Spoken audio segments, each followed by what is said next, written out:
प्रगतिशील समाजवादी लोहिया पार्टी के प्रदेश महासचिव मुमताज आलम ने की ग्रामीणों से मुलाकात। गांव-गांव पांव-पांव मिशन के तहत पार्टी की बताई नीतियां। वार्ड नंबर 53 के जिला पंचायत उम्मीदवार व प्रगतिशील समाजवादी लोहिया पार्टी के मुरादाबाद जिला सचिव मुहजुम से उनके निवास पर की मुलाकात। नमस्कार, मैं लोकेश और आप देख रहे हैं हमारे साथ 24 आवर्स टुडे न्यूज़ चैनल। आज मैं हूं मुरादाबाद जिले के देहात क्षेत्र में, जहां हमारे साथ मौजूद हैं प्रगतिशील समाजवादी पार्टी के प्रदेश महासचिव मोहम्मद मुमताज जी, और हम इनसे बात करेंगे कि आखिरकार इनका क्या उद्देश्य है, जो गांव-गांव जाकर गांव-गांव पांव-पांव जो इनका उद्देश्य है घर-घर पहुंचाने का, वो क्या समाजवादी की पहल है। और इस समय मैं मौजूद भी हूं और उनसे रूबरू कराऊंगा आपको और जानकारी भी लूँगा। जी सर, आपका नाम? जी मुमताज आलम। मुमताज आलम जी, आज आपने ग्राउंड रिपोर्ट की है, यहाँ ग्राउंड पे आप घूमे, आपका जो लक्ष्य है गाँव-गाँव प्रगतिशील में आपको सौंपा है, तो इसका क्या उद्देश्य है? देखिए, उसका उद्देश्य ये है कि मेरे नेता माननीय शिवपाल सिंह यादव खेत से लेकर खलियान तक जी, दुकान से लेकर मॉल तक प्रगतिशील समाजवादी पार्टी के चुनाव निशान चाबी को पहुंचाना चाहते हैं। अच्छा, उनका उद्देश्य ये है कि जिस तरीके से 1992 में समाजवादी पार्टी बनी, जिसके मुखिया मुलायम सिंह यादव, उसके नेता शिवपाल सिंह यादव, जिस तरीके से उन्होंने वहां पर मेहनत करी और मेहनत करने के बाद समाजवादी पार्टी को 4 दफा सत्ता में लाने का काम किया। अब वो प्रगतिशील समाजवादी पार्टी के फाउंडर, समाजवादी पार्टी के राष्ट्रीय अध्यक्ष माननीय शिवपाल सिंह यादव खुद है, तो उन्होंने एक उद्देश्य दिया कि हमारा चुनाव निशान घर तक कैसे पहुंचे। तो उन्होंने एक हमें मिशन दिया और जिसका नाम ये था कि गांव-गांव पांव-पांव, गांव-गांव पांव-पांव जाकर चुनाव निशान चाबी को घर तक पहुंचाए। क्योंकि आने वाला चुनाव जो ग्रामीण चुनाव है, जिला पंचायत सदस्य का चुनाव है, उसके बाद प्रधानी का चुनाव है, पीडीसी का चुनाव है, तो हमारी पार्टी का उद्देश्य ये है कि इसके साथ साथ गाँव को जोड़ा जाए, शहर से लेकर गाँव तक, गाँव से लेकर खलियान तक। जिस तरीके से समाजवादी पार्टी, बहुजन समाजवादी पार्टी, कांग्रेस, दीगर पार्टियां काम कर रही हैं, उसी तर्ज पर प्रगतिशील समाजवादी पार्टी पूरे जनपद मुरादाबाद में काम कर रही है। जैसे कि देखने में आया कि जो शिवपाल यादव जी हैं, काफ़ी अच्छा उनका कार्यकाल रहा है, जो समाजवादी पार्टी में उनका बहुत तवज्जो दी गई थी। आज उन्होंने अपनी अलग पार्टी बना रखी है, तो उसका क्या उद्देश्य है? देखिए, उनको तवज्जो नहीं बल्कि नेता ही मुलायम सिंह यादव जी और शिवपाल सिंह जी दिए। जिस तरीके से देखा कि अपने परिवार के लिए कोई मकान बना के देता है, अपनी औलाद के लिए, इस तरीके से अखिलेश जी को उन्होंने मकान बना के दे दिया। स्वयं अब राजनीति करने के लिए, हम जैसे दबे कुचले नौजवानों को नेता बनाने के लिए माननीय शिवपाल सिंह यादव जी ने यह कदम उठाकर प्रगतिशील समाजवादी पार्टी का गठन किया है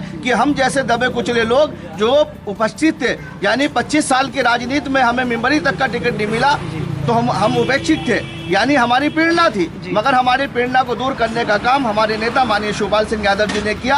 और मैं आभार व्यक्त करता हूं कि हम जैसे गरीबों को उन्होंने आगे बढ़ाने का काम और नेता बनाने का काम। अच्छा, ऐसा तो नहीं है जैसे राजनीतिक पार्टियां जाति भेदभाव पे चुनाव लड़ती हैं, उसके बाद में जनता को भूल जाती है, क्या आपका भी यही होगा? नहीं, देखिए, मेरे नेता माननीय शिवपाल सिंह यादव कभी दलित को दलित नहीं कहते, कभी मुसलमान को मुसलमान कहते, अल्पसंख्यक नहीं कहते। यानी समाजवादी विचारधारा का नाम क्या है? समाजवादी विचारधारा का नाम वो है कि एक आखिर नंबर 1 पे और नंबर 100 पर जाने वाले आदमी की उतने ही पकड़ हो जितना 100 नंबर पे बैठा हुआ है। देखिए, जैसे देखने में आया कि सरकारें आती हैं, नए नए वादे भी करती हैं, लेकिन जो सरकार बन जाती है उसके बाद में वो किसानों को भूल जाती है, गरीबों को भूल जाती है। और आप अब देखने में आया क्योंकि किसान दर दर भटक रहा है, इधर उधर भटक रहा है, क्या आपका ऐसा कोई उद्देश्य तो नहीं है? देखिए, हमारे नेता माननीय शिवपाल सिंह यादव जी ने सदन में कहा था कि अगर किसानों की भलाई चाहते हैं तो किसान आयोग का गठन करें।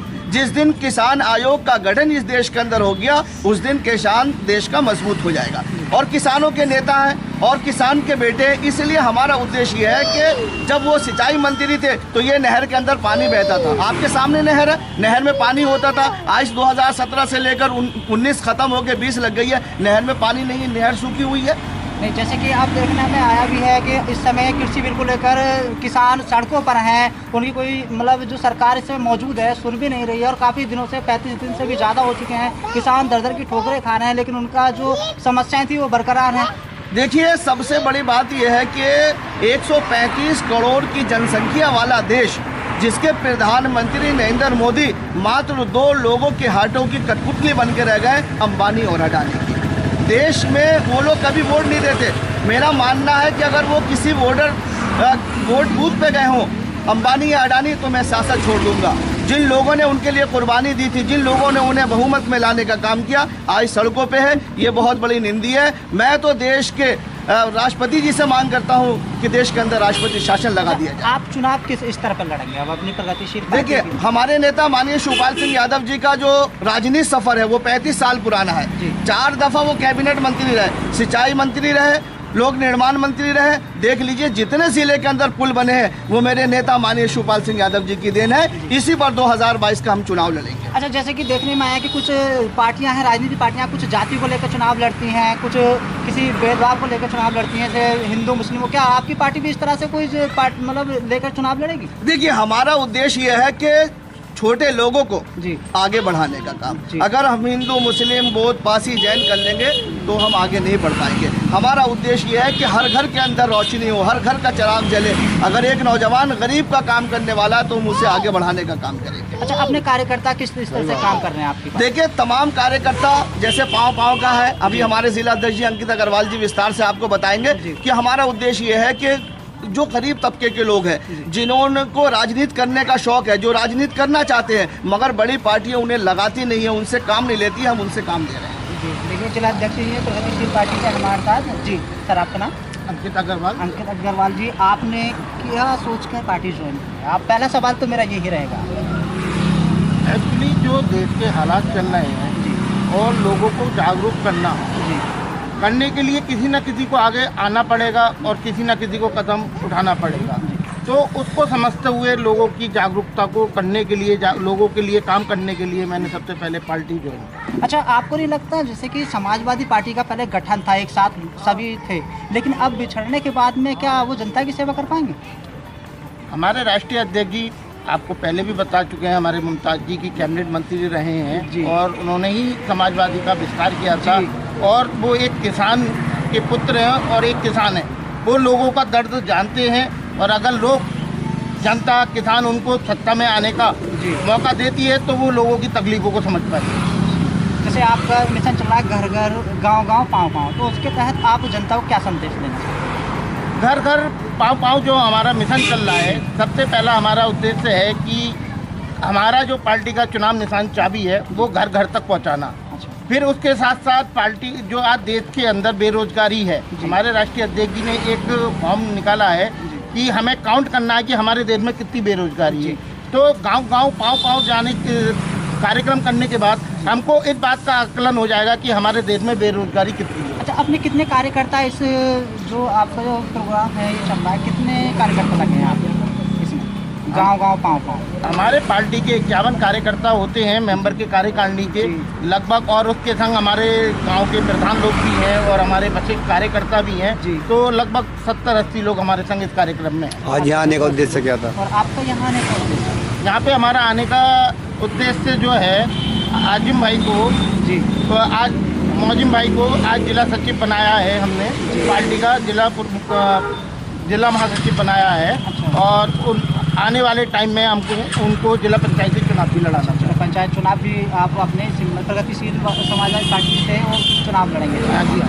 अच्छा, जैसे कि अब सरकारें आती हैं, वो पार्टियां भी हैं और उनका एक स्तर रहता है कि हम घर घर जा कर के अपने साथ गरीबों को जोड़ेंगे, जनता को जोड़ेंगे। क्या आपका भी, आपकी पार्टी का भी यही उद्देश्य है? गरीबों को जोड़ना नहीं है, गरीबों को साथ लेके चलना है, गरीबों को तकलीफ को समझना है। अगर हम जब घर घर पहुँचेंगे तो जब ही हमको किसी की तकलीफ पता चलेगी। अगर हम आज एसी में बैठेंगे तो हमको कहाँ से पता चलेगी? हमारी सरकारें कहती है ना कि हम, हमारे साथ हर गरीब है, वो लेकिन गरीब जब मिल जाता है तो उसके बाद में वो धरने की पकड़ खाता है। मैं आपके चैनल के माध्यम से मैं ये जानना चाहता हूँ कि मुझे किसी का तकलीफ जब ही पता चलेगी जब मैं उसके द्वार पर पहुँचूंगा। और गरीब मेरे द्वार पर तो चल के आएगा नहीं, तो इसलिए मुझे उसकी तकलीफ पता नहीं चलेगी। इसलिए हमें उनकी तकलीफ जानने के लिए उनके घर घर जाना पड़ेगा और जब ही हम इस तकलीफ को दूर कर पाएंगे। आपकी पार्टी यही अब निर्णय अपनाया कि घर घर जाकर उन गरीबों की आवाज़ सुनी जाए जो दबने कुचले हैं, उनकी समस्याएं सुनी जाए, ताकि जो लोग हैं उनकी समस्या अब तक जो नीचे दबी कुछ थी वो उठता है। हाँ जी, ठीक है सर। बुजुर्ग और हैं, मैं उनको जानना चाहूँगा।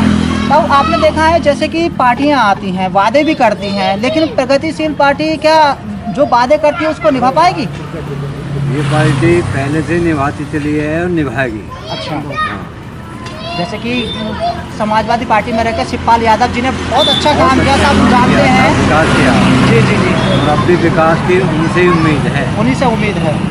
और इनके कार्यकर्ता किस तरह से अब जो सहयोग कर रहे हैं, किस तरह से उनके कार्यकर्ता? बहुत मेहनत कर रहे हैं, घर घर जाके हर लोग आदमी को जागरूक। अच्छा, आपको लगता है कि अगर अपने उत्तर प्रदेश में यहाँ अगर प्रगतिशील समाजवादी पार्टी की सरकार बनती है तो क्या विकास हो पाएगा, कि गरीबों को इंसाफ मिल पाएगा? विकास हो पाएगा, गरीबों को इंसाफ मिलेगा। हमारे साथ कुछ जनता यहाँ मौजूद है, हम उनसे भी जानना चाहेंगे। मैं जानना चाहूँगा आपसे कि जो प्रगतिशील समाजवादी पार्टी है, जो शिवपाल यादव जी की पार्टी है, वो किस तरह से काम करती है और क्या आपको लगता है? काम बढ़िया करते हैं, सही करते हैं। समाजवादी पार्टी में उन्होंने काफ़ी अच्छा काम किया था, आपको क्या लगता है कि अब उनकी पार्टी क्या इसमें ही अच्छा काम करेगी?